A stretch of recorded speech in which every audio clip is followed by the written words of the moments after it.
देखो बेटा, interference with the ways shape thin film को अगर डायग्राम समझ लेंगे तो बहुत आसान हो जाता है। आइए एक सबसे पहले वेज शेप बनाते हैं। तो एक काम कीजिएगा, थीटा कम से कम लीजिएगा। आपने कहा ये हमारा थीटा हो गया, राइट।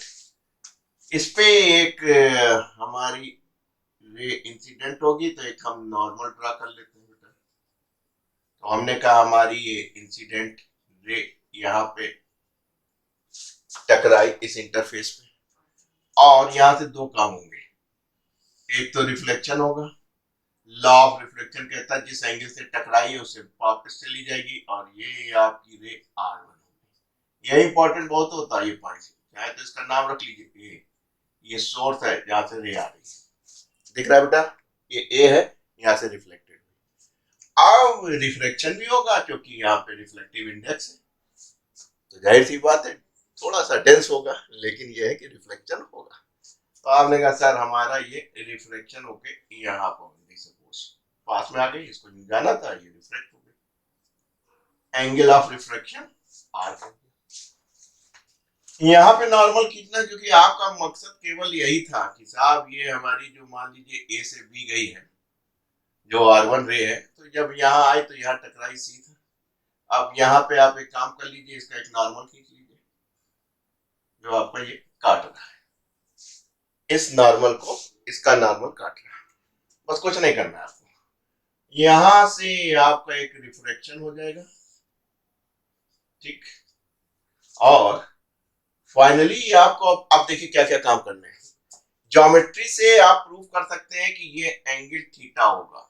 थोड़ा सा वर्कआउट करेंगे तो इंक्लाइन का एंगल है वो यहाँ हो जाएगा, और फौरन आप कर देंगे ज्योमेट्री से कि अगर इस ट्रायंगल को देखें, ये ए बी सी, मान लीजिए ये आपका डी पहुंच गया है, ठीक है। इसका कोई नाम रख लें, मान लीजिए आपने ई रख दिया, कोई दिक्कत नहीं। तो ये जो एंगल है, ट्रायंगल है ए सी ई, उसमें दो इंटरनल एंगल का सम ए इस एक्सटर्नल एंगल के बराबर होगा। इतनी ज्योमेट्री आपको मालूम है। तो ये एंगल ऑफ रिफ्लेक्शन हो गया, ये ज्योमेट्री से जो है थीटा के बराबर होता है, निकाल सकते हैं आप। और ये आर प्लस थीटा ये होगा क्योंकि इस ट्रायंगल का ये एक्सटर्नल है, तो सम ऑफ टू इंटरनल एंगल इतना, और ये भी इतना ही होगा आर प्लस थी, क्योंकि ये एंगल ऑफ रिफ्लेक्शन है। अब कुछ नहीं करना है आपको। अब सारा काम कंस्ट्रक्शन का है। तीन कंस्ट्रक्शन करने, समझ लीजिए काम खत्म। एक कंस्ट्रक्शन ये करना है कि सबसे पहले इसका एक नॉर्मल खींच देना, यानी इसके पैरेलल आपने इस पॉइंट से एक रेखा खींच दी, ठीक। दूसरा सारा काम डी से ही होगा। इसके पैरेलल एक लाइन खींच दी, यानी इस रेखा पे इस पे नॉर्मल वाला। दूसरा काम क्या गया, नॉर्मली देखिए, तीन नॉर्मल खींच देना। एक इस पे नॉर्मल डाल देना, नॉर्मल डाला इसलिए एन कह दिया, एम राइट। एक आप इस पे नॉर्मल खींच दीजिएगा, इसको चाहे आप एम कह दीजिए, और एक नॉर्मल इस पे डाल दीजिएगा। यहां से तीन नॉर्मल, एक ये गए, एक ये गए, एक ये गए, बस इतना कंस्ट्रक्शन करना है। और क्योंकि आपको यहां से जो रिफ्लेक्ट होगी ये आपकी R2 होगी, ये दो जो रे हैं, ये दो जो रे हैं वही इंटरफेस करेंगी, और उसका सोर्स क्या है, ए है। तो आप यहाँ इतना जानते हैं, इंसिडेंट हुआ, रिफ्लेक्शन हुआ, यहाँ से रिफ्लेक्शन हुआ, ये तो आप नॉर्मल जानते ही हैं। और जब यहाँ पहुंचे तो D is a very important, समझ रही हो खुशबू। यहाँ से तीन नॉर्मल ड्रॉ करना है, एक यहाँ पे, एक यहाँ पे, और एक यहाँ पे।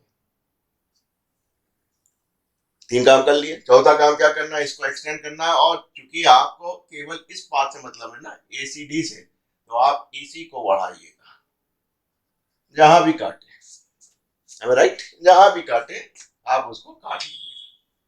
तो आपने कहा ये काटा है, हमें नया पॉइंट मिल गया, हमने इसको एफ कर दिया। आप देखिए क्या क्या है। देखो बेटा, ये दोनों का सम ये था, ये आपका रिफ्लेक्शन था, और ये इसके पैरेलल था, तो जाहिर सी बात है ये एकांतर अल्टरनेट एंगल हो जाएंगे, ये आर प्लस थीटा हो जाएगा। अगेन देखो बेटा, ये इसके पैरेलल है, ये कोण देखिए, इसी लाइन को आपने एक्सटेंड किया या नहीं किया? ये वाली लाइन ही एक्सटेंड हुई, जो यहाँ आई है वही एक्सटेंड होके आई है। आप देखिए, अगर हमारे पास दो पैरेलल हो, ये हो और ये है राइट, तो आप बड़े आराम से कहेंगे कि ये जो एंगल है इस एंगल के बराबर होगा, राइट। तीन प्रकार के होते हैं, कौन कौन से होते हैं? अल्टरनेट, और आपके वर्टिकल अपोजिट लाइक दिस, और ये सिमिलर एंगल। तो ये अगर यही लाइन एक्सटेंड हुई है आर प्लस थीटा है, तो जाहिर सी बात है ये भी आर प्लस थीटा होगा।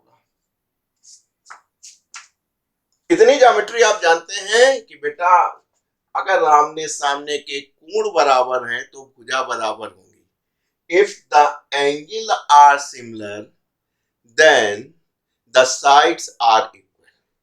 तो इनका कोण बराबर है, तो ये यानी सी एफ जो है वो किसके बराबर हो जाएगी? सी डी के।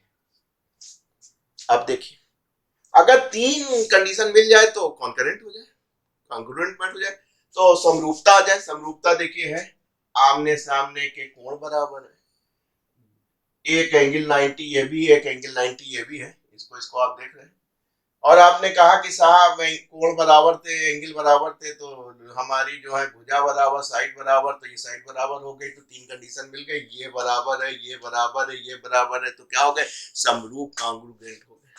ऐसे स्थिति में आप कहेंगे कि भाई साहब ये वाली जो चीज है डीएल बराबर ईएफ के होगी। क्लियर? अब पाथ डिफरेंस तो निकालना आता ही था आपको। यहाँ का यहां से यहां गए माइनस, अब दो चीज और सीख लीजिए भाई साहब। ये आई है, ये आपका 90 है, तो ये हमने कई बार बताया 90 माइनस आई होगा, तो ये एंगल क्या हो जाएगा बेटा? आई हो जाएगा।